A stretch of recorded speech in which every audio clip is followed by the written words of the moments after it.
pagi Dita, pagi Misel, pagi Sinta, pagi Rafa, pagi Grace, ya, Febri, Domi, Claudia, Ricardo.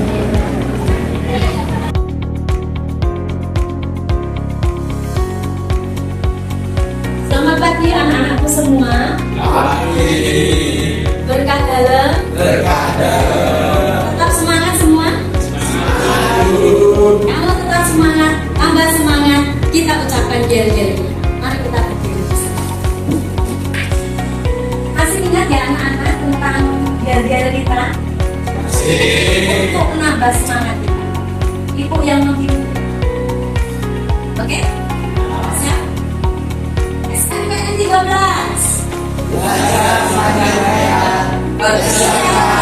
Bahagia. SNPN 13. Bahagia. Tepuk tangan.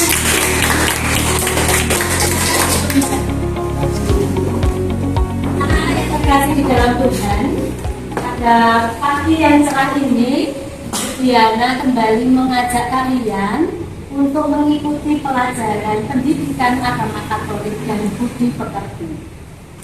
Untuk kali ini, Ibu akan mengajak kalian bersama-sama mendalami serta menghayati tentang sakramen inisiasi yang kedua. Kalian tahu sakramen apa itu? Sakramen yang pertama itu baptis ya nak ya, minggu kemarin ya nak ya. Nah yang kedua ini sakramen apa? Sakramen Ekaristi. Pinter sekali. Jadi fokus kita pada pagi hari ini, kita akan mendalami bersama-sama, mempelajari bersama-sama tentang sakramen Ekaristi. Gitu, paham ya nak ya? Tetapi sebelum kita mulai pelajaran pada pagi hari ini, kita akan berdoa terlebih dahulu. Ada yang mau memimpin doa? Berdoa satu kali Bapa kami, satu kali salamannya. Siapa? Dari anak-anakku? Ya, silakan kalau dia untuk membuka pelajaran dengan berdoa. Teman-teman, mari kita berdoa. Bapa, Putra, dan Roh Kudus. Amin. Anak-anak yang terkasih di dalam Tuhan, sebelum kita memulai materi kita yaitu sakramen Ekaristi, Ibu mau mengajak kalian mengingat kembali pelajaran pada minggu yang lalu, yaitu tentang sakramen baptis. Tentunya kalian ingat ya nak ya, apa toh makna sakramen baptis? Itu yang pertama. Kemudian yang kedua, forma atau bagaimana forma yang dikatakan oleh Romo saat membaptis. Kemudian yang ketiga, apa saja rahmat atau buah dari sakramen baptis. Tentunya kalian bisa mengingat itu. Nah, sekarang untuk pertanyaan yang pertama, apa makna dari sakramen baptis? Siapa yang bisa tunjuk tangan? Bu. Silakan dari dulu berdiri. Sakramen baptis adalah sakramen pertama yang diterima sebelum menerima sakramen-sakramen lain. Dengan menerima sakramen baptis, orang menyatakan pertobatan dan kepercayaannya pada Tuhan Yesus Kristus. Dengan demikian, seseorang dilahirkan kembali sebagai anak Allah, menjadi murid Kristus dan anggota gereja. Ya, betul sekali. Aplaus untuk Benigno. Kemudian pertanyaan yang kedua, bagaimana forma yang diucapkan oleh Romo atau imam saat membaptis? Siapa yang bisa? Ya, Misel, silakan berdiri. Aku membaptis dalam nama Bapa dan Putra dan Roh Kudus. Pinter sekali Misel. Aplaus untuk Misel. Pertanyaan yang ketiga, nah ini yang terakhir. Ayo, ini pertanyaan rebutan. Boleh siapapun menjawab. Pertanyaan Pertanyaan yang ketiga, apa saja rahmat atau buat dari sakramen baptis? Siapa yang bisa? Saya Bu. Ya, Cornelius, Febri, silakan berdiri. Silakan dijawab. Ya Bu, saya segala dosa. 1, Dilahirkan kembali menjadi anak Allah. 2, Mendapatkan rahmat kekudusan dan kebenaran yang mempersatukan seorang dengan Kristus dan gerejanya. 3, Ikut ambil bagian dari gereja. ya, Dimeteraikan yang menandakan menjadi Kristus selama-lamanya. ya, betul sekali dan tepat sekali. Aplaus untuk Febri.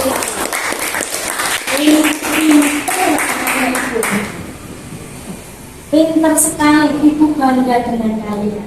Ternyata kalian masih mengingat pelajaran atau materi sakramen inisiasi yang pertama, yaitu tentang sakramen baptis. Itu materi apa nak? Materi minggu lalu. Sekarang kita lanjutkan untuk materi inisiasi yang kedua, yaitu tentang sakramen Ekaristi. Ya, mari kita lihat bersama-sama. Anak-anak, penjelasan tentang sakramen Ekaristi, Ibu akan membacakan ya. Kita simak bersama-sama. Kata Ekaristi berasal dari kata Latin Eucharistia atau kata Yunani Eucharistein yang berarti ucapan syukur. Merayakan Ekaristi berarti merayakan ucapan syukur atas karya keselamatan Allah yang terjadi dalam peristiwa wafat dan kebangkitan Kristus, atau kita kenal dengan perayaan apa namanya? Paskah. Ada berbagai nama untuk menyebut perayaan Ekaristi. Namun nama yang sering digunakan adalah Ekaristi atau Misa. Next. Ekaristi itu sendiri artinya adalah ucapan syukur. Kata ini berasal dari kata-kata Yesus sendiri dalam perjamuan terakhir ketika ia mengucap syukur kepada Bapa sebelum dibagi-bagikan cawan kepada para rasul. Itu ada di Injil Matius bab 26 ayat 27. Ekaristi adalah perjamuan Tuhan. Itu arti Ekaristi yang lain. Ada lagi ya anak-anak. Ekaristi adalah kenangan akan sengsara dan kebangkitan Tuhan. Ekaristi adalah kurban kudus. Ekaristi adalah komuni kudus. Itu ada beberapa pengertian dari Ekaristi itu sendiri. Ibu rasa sudah jelas ya? Kita lanjutkan. Arti kata misa. Dalam bahasa Latin, kata misa artinya dipersilakan keluar. Kalau kita melihat liturgi dalam bahasa Latin, maka kita akan mengetahui bahwa liturgi ini berakhir dengan perintah ite missa es, yang artinya pergilah engkau diutus. Makna yang terdalam dari perintah ini adalah bahwa setelah menerima tubuh Kristus sendiri, kita diutus untuk melakukan apa yang dilakukan oleh Kristus sendiri, atau melakukan yang dilakukan oleh Kristus sendiri, yaitu pergi ke dunia untuk mencintai dan melayani sesama. Itu pengertian dari kata misa. Next.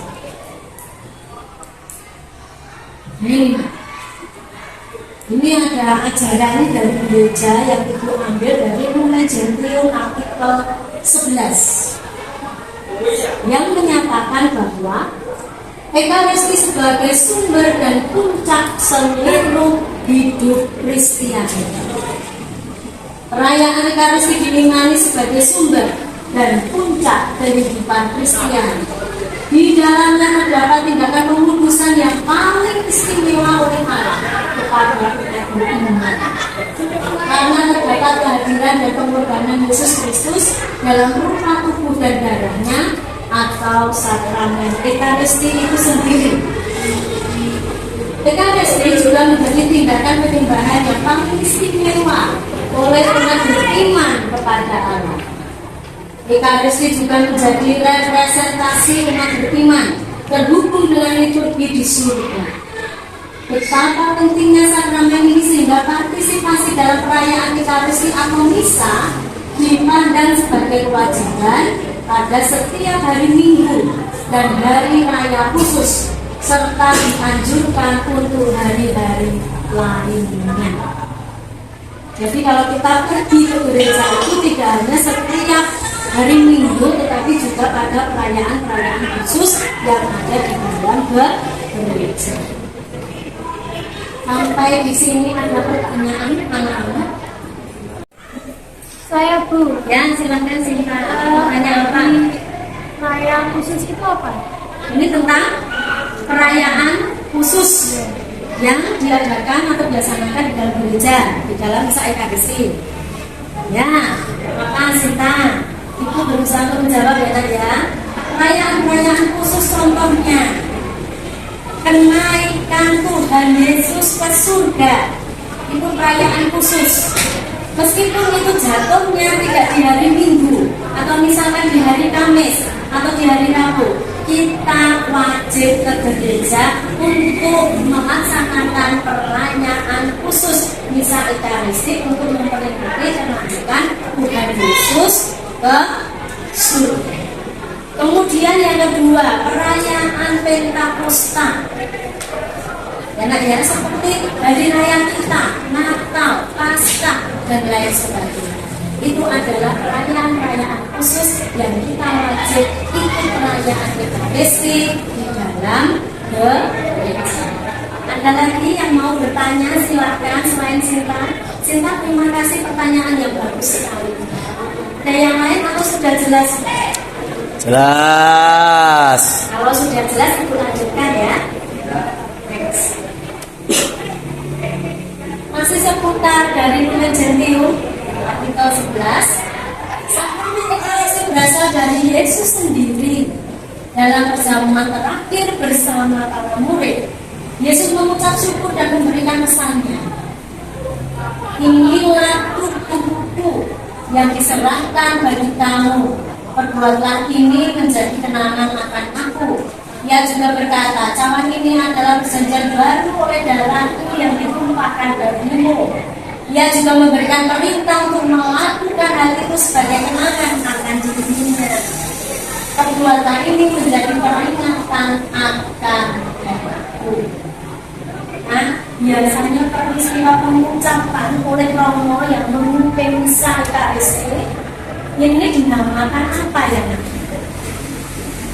Di waktu Romo mengacungkan piala yang berisi roti dan anggur sebagai lambang tubuh dan darah Kristus, inilah tubuhku, inilah darahku, itu dinamakan peristiwa apa?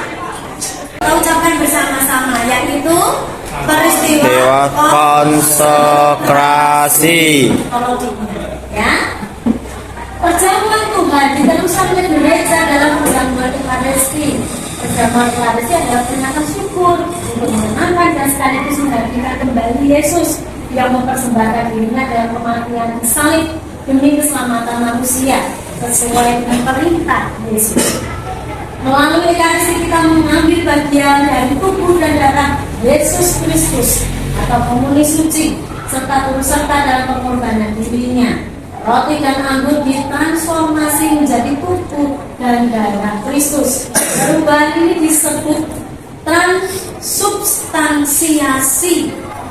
Hanya uskup atau imam atau romo yang dapat menjadi pelayan sakramen Ekaristi dengan bertindak selaku pribadi Kristus sendiri, yaitu uskup romo menjadi wakil Tuhan yang kelihatan di saat memimpin perayaan Ekaristi. Adapun unsur-unsur dari sakramen Ekaristi. Sakramen Ekaristi memiliki 4 unsur utama, yaitu sarana yang digunakan, Kemudian yang kedua, rumusan doa yang diucapkan. Kemudian yang ketiga, pelaksana sakramen. Dan yang keempat, penerima sakramen. Nah, kita mulai dari yang pertama ya. Yang pertama yaitu sarana yang digunakan. Sarana yang digunakan dalam perayaan sakramen Ekaristi adalah roti dan anggur. Di situ sudah sangat jelas. Kemudian yang kedua, rumusan doa yang diucapkan. Rumusan doa yang diucapkan yaitu yang terdapat di dalam doa konsekrasi dalam perayaan Ekaristi. Yaitu apa nak? Terimalah dan makanlah, dan seterusnya. Terimalah dan minumlah, dan seterusnya. Kemudian yang ketiga, pelaksana sakramen. Pelaksana sakramen disebut juga pelayan sakramen. Mereka adalah para uskup dan imam atau romo, yaitu yang sudah menerima sakramen imam. Next. Kemudian yang terakhir dari unsur-unsur sakramen Ekaristi. Yang keempat yaitu penerima sakramen. Siapakah penerima sakramen? Penerima sakramen adalah semua orang Kristen Katolik yang sudah dibaptis. Artinya dalam konsekrasi, substansi atau bahan roti diubah ke dalam substansi tubuh Kristus, dan substansi anggur dirubah ke dalam substansi darahnya. Ibu kira ini sudah sangat jelas. Nanti bisa dipelajari di rumah dan didalami lagi yang sudah atau materi yang sudah Ibu kirim lewat web kita. Jadi materi yang ada di PPT ini sudah dikirim di WA group kita. Bisa didalami sendiri di rumah. Ibu di sini hanya menjelaskan dan membacakan poin-poin penting saja. Begitu ya Nak ya. Next. Lalu kita menuju ke arti perayaan Ekaristi. Yang pertama, Ekaristi menunjukkan cinta Allah yang tidak berkesudahan bagi kita umatnya. Jadi wujud apa nak? Wujud cinta kasih Allah. Itu yang pertama. Kemudian yang kedua, Ekaristi mengingat dan menghadirkan kembali kurban Kristus yang berpuncak di kayu salib. Arti perayaan Ekaristi yang ketiga, Ekaristi menciptakan dan merayakan kesatuan antara umat Katolik. Itu kita sendiri ya. Jadi Ekaristi itu mempersatukan persaudaraan semua umat Katolik. Kemudian yang keempat, Ekaristi mengingatkan kita akan perjanjian cinta kasih antara Allah dan manusia, serta perintahnya untuk mencintai dan melayani sesama. Jelas ya Nak ya ini ya. Lanjut. Nah ini kita sampai kepada buah-buah sakramen Ekaristi. Kalau yang minggu lalu tentang buah-buah sakramen baptis, kita harus tahu, kita harus menghayati apa toh buah-buah Ekaristi atau komuni kudus. Komuni memperdalam persatuan kita dengan Yesus. Hal ini berdasar atas perkataan Yesus. Barang siapa makan dagingku dan minum darahku, ia tinggal dalam aku dan aku di dalam dia. Itu ada di ajaran Gereja Katolik. Nah, ada di mana ya? Itu ada di Katekismus Gereja Katolik. KGK, Katekismus Gereja Katolik, artikel berapa? 1391 dan seterusnya. Jadi KGK itu kajian dari Katekismus Gereja Katolik. Yang kedua, komuni memisahkan kita dari dosa. Karena dengan mempersatukan kita dengan Kristus, kita sekaligus dibersihkan dari dosa yang telah kita lakukan. Ekaristi mendorong kita persatuan umat beriman. Jadi di dalam Ekaristi, kalau saat kita ikut dalam perayaan Ekaristi, kita disatukan dengan Yesus Kristus itu sendiri dan juga disatukan bersama jemaat yang lain. Itu maksudnya ya. Sudah jelas ini? Sip. Lanjut. Nah ini hal yang perlu diperhatikan dalam mengikuti perayaan Ekaristi itu apa? Yang pertama, baca dan renungkanlah bacaan Misa Kudus hari itu sebelum merayakan atau mengikuti Ekaristi. Yang kedua, memeriksa batin. Ada ya, supaya apanya? Supaya kita layak menyambut tubuh dan darah tubuh. Kemudian persiapkan segala sesuatunya sebelumnya. Misalnya, siapkanlah untuk kolektor. Ya. Kemudian bangun lebih pagi supaya tidak terlambat bangun kerja. Itu maksudnya. Kemudian persiapkanlah kurban rohani yang akan kita persembahkan kepada Tuhan. Kemudian janganlah makan dan minum dalam waktu 1 jam sebelum menerima komunion. Datanglah lebih awal, itu penting sekali. Kemudian berpartisipasi aktif dalam liturgi. Kemudian mengikuti nyanyian dengan semangat. Ingat bahwa bernyanyi sama dengan berdoa dua kali. Jadi menyanyi.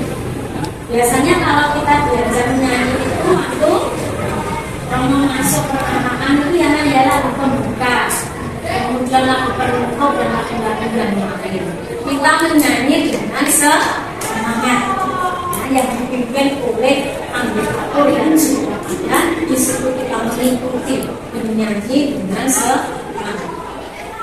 Ada pertanyaan sampai dengan 12 sakramen Ekaristi? Sudah sangat jelas? Kalau sudah next, baik. Ibu menyajikan gambar TPE. Itu pelajaran itu pelajarannya, yaitu tata perayaan Ekaristi. Gambar tata perayaan Ekaristi. Tapi ternyata di gambar itu belum urut. Coba dilihat, ada berapa gambar? 6 ya. Nah, di situ kan tidak urut kan?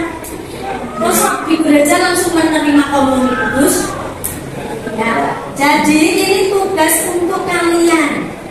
Silahkan dengan gambar yang telah Ibu sajikan ini, kalian amati apakah tata perayaan Ekaristi ini sudah benar atau salah.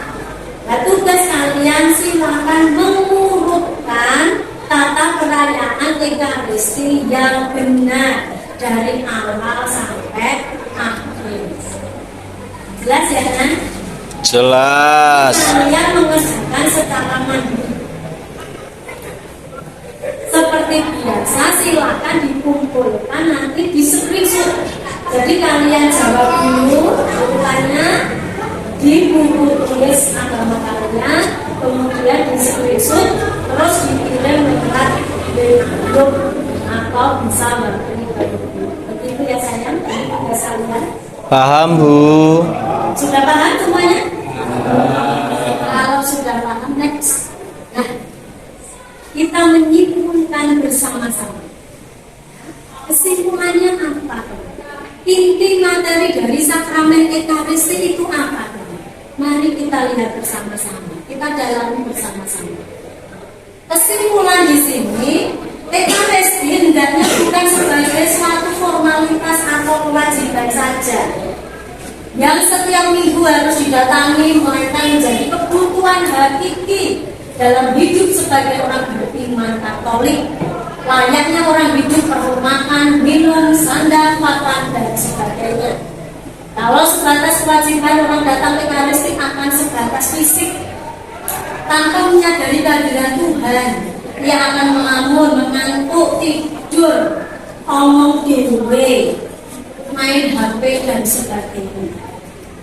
Maka sebagai orang yang akan menerima sakramen Krisma, Anda harus mulai mengubah perilaku dalam mengikuti perayaan Ekaristi menjadi penuh kesungguhan hati dan penuh iman untuk mengalami rahmat ilahi jiwa dan raga, sehingga Ekaristi dapat menjadi santapan yang memberi daya hidup dan berani menjadi pewarta Yesus Kristus dalam hidup sehari-hari.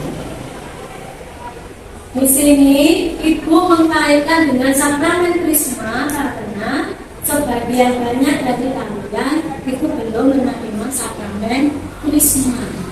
Jadi di sini Ibu meneguhkan kalian supaya apa? Mampu menghayati dan mendalami sakramen Ekaristi dalam hidup kalian.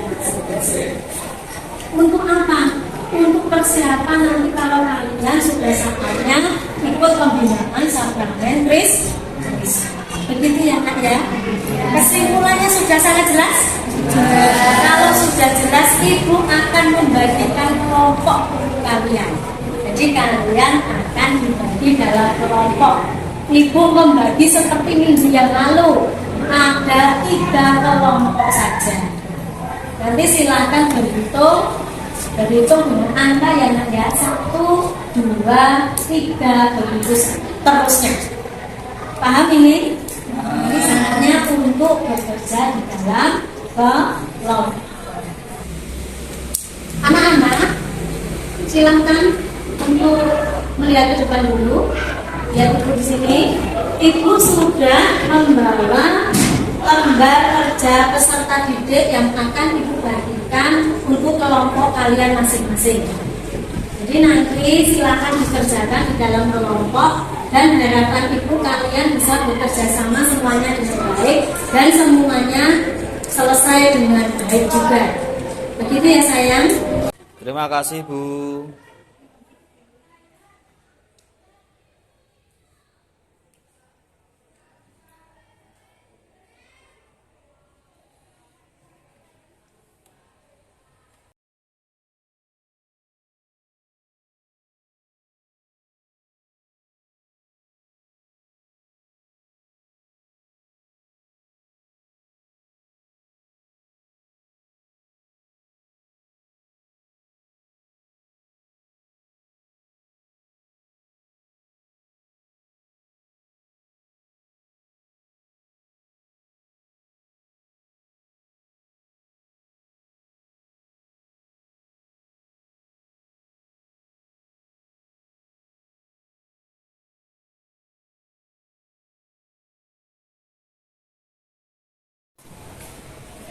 Anak-anak sudah semua? Sudah Bu. Sudah selesai untuk menjawab lembar kerjanya? Sudah. Sekarang kalian saatnya untuk presentasi. Ibu beri kesempatan untuk nomor 1 dan 2. Kelompok mana yang mau presentasi? Silakan. Saya Bu. Ibu pilih saja ya. Untuk kelompok 2, kelompoknya Febri, silakan berdiri nanti. Yang mewakili Febri atau yang lain? Febri, oke. Silakan berdiri Febri. Untuk nomor 1 dan 2. Silakan diperkenalkan dulu kelompoknya. Yuk. Kelompok 2, nama kelompok Benedikta, Cornelius, dan Veronica. Nah, Nomor 1, berdasarkan bacaan kitab di atas, apa yang menjadi dasar dari perayaan Ekaristi? Jawab, dasar dari sakramen Ekaristi adalah peristiwa perjamuan malam terakhir Yesus dengan murid-muridnya pada malam sebelum dia ditangkap dan disalibkan. 2. Apa makna simbol dari roti dan anggur dalam perayaan Ekaristi? Jawaban pertama, roti dalam perayaan Ekaristi dimaknai sebagai lambang dari Tuhan Yesus. Kedua, anggur dalam perjamuan kudus dimaknai sebagai lambang darah Yesus. ya, pintar sekali, betul ya Nak ya. Apakah ada tanggapan lain kecuali jawaban dari kelompok 2? Apakah sama? Sama Bu. Oh ya, boleh silakan duduk. Plus untuk kelompok 2. Untuk yang nomor 1 dan 2 sudah dijawab sangat baik oleh kelompok 2, yaitu kelompoknya Febri. Sekarang untuk nomor 3 dan 4,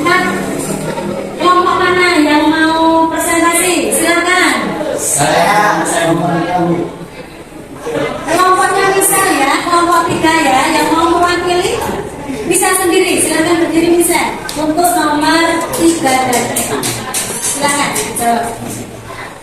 Nomor 3, pertanyaannya, apa saja cara untuk dapat menyambut komunitas dalam Ekaristi? Jawabannya, untuk menyambut komunitas, hendaknya dalam keadaan rahmat yang berarti tidak berdosa. Apabila sedang dalam keadaan dosa, hendaknya sebelum menerima komunitas, sebelum mengikuti Ekaristi, melakukan pengakuan dosa terlebih dahulu. Nomor 4, pertanyaannya, dalam pertanyaan Ekaristi, setelah berkat penutup, imam mengatakan, pergilah, kita diutus. Lalu umat menjawab, amin. Apakah maknanya? 4, jawabannya, maknanya ialah kita diutus untuk menceritakan kebaikan Tuhan dalam kehidupan kita.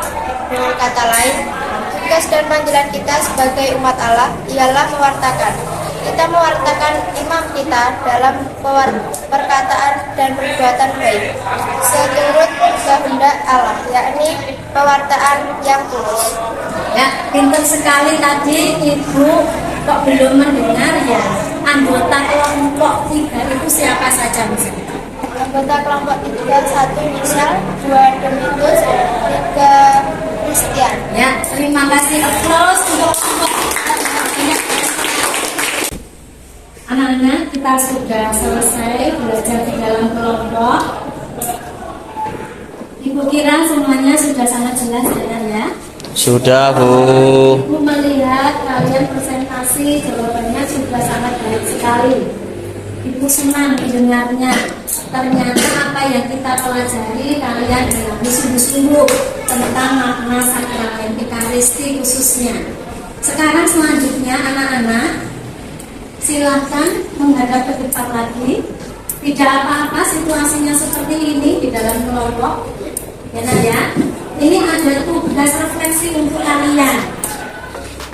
Nanti silakan dijawab di selebaran kertas. Kalian menyediakan sendiri ya. Silakan dijawab. Refleksi untuk peserta didik. Refleksi untuk mana? Untuk mendalami materi kita pada hari ini, yaitu tentang sakramen Ekaristi. Pertanyaannya ada 4. Yang pertama, sejauh ini apakah kalian telah paham tentang makna perayaan Ekaristi? Kemudian yang kedua, apakah perasaan kalian terasa tenang, nyaman, bahagia setelah mengikuti perayaan Ekaristi?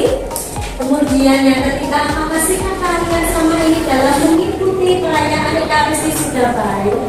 Kemudian pertanyaan yang keempat, yang terakhir, apakah ada kerinduan dalam hidupmu setelah 6 hari belajar atau melakukan kegiatan harian untuk mengikuti perayaan Ekaristi? Nah, 4 pertanyaan nanti silahkan dijawab di selebaran kertas yang kalian sediakan. Silahkan ditulis jawaban kalian. Kalau sudah selesai, kalian maju satu persatu. Silahkan jawaban refleksi kalian ditancapkan di pohon hadapan ini di depan. Jadi ini menyebutnya disebut dengan pohon hadapan. Gitu ya, Nak ya. Silakan harapan kalian ke depan untuk bagaimana itu silakan nanti bisa ditancapkan di pohon harapan. Terima kasih. Begitu ya, Nak ya. Sudah jelas tugas kalian dengan menjawab refleksi, kemudian kalau sudah selesai ditancapkan di pohon harapan. Begitu? Silakan menuliskan.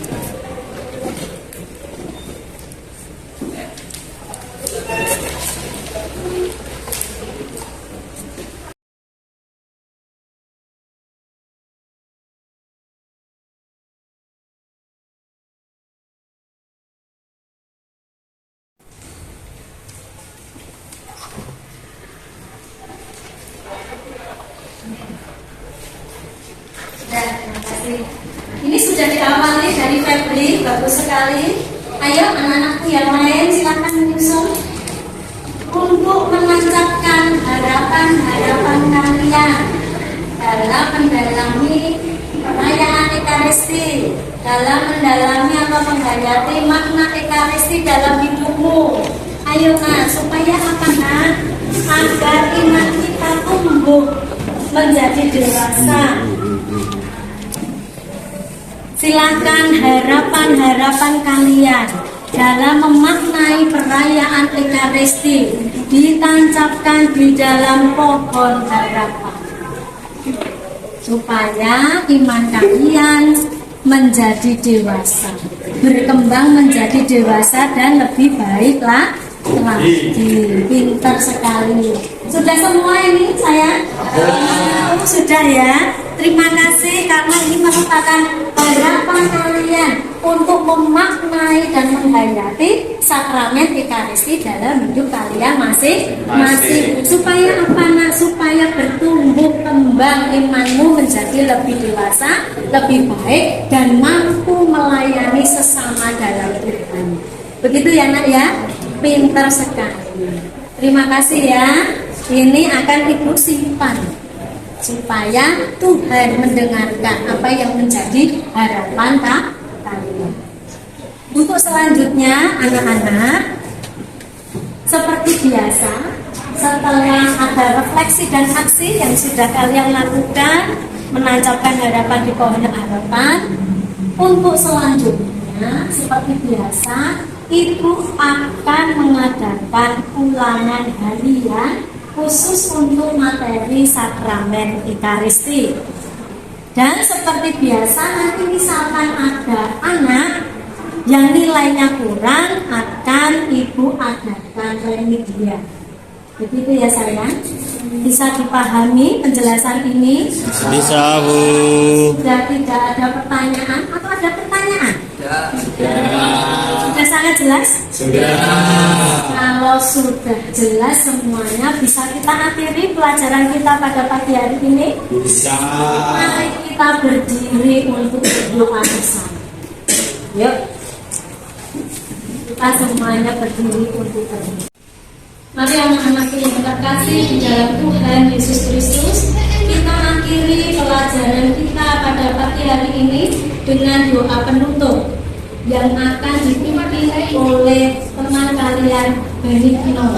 Silakan berdoa satu kali Bapa Kami, satu kali Salam Maria. Silakan Benigno. Marilah teman-teman, marilah kita berdoa. Dalam nama Bapa, Putra, dan Roh Kudus. Amin. Anak-anak, pelajaran kita pada pagi hari ini tentang sakramen Ekaristi sudah selesai.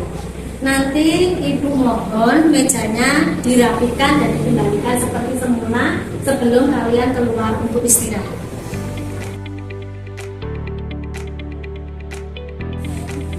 Sampai jumpa di pelajaran selanjutnya ya. Selamat istirahat. Ya sayang. Ya nak. Ya. Ya. Ya.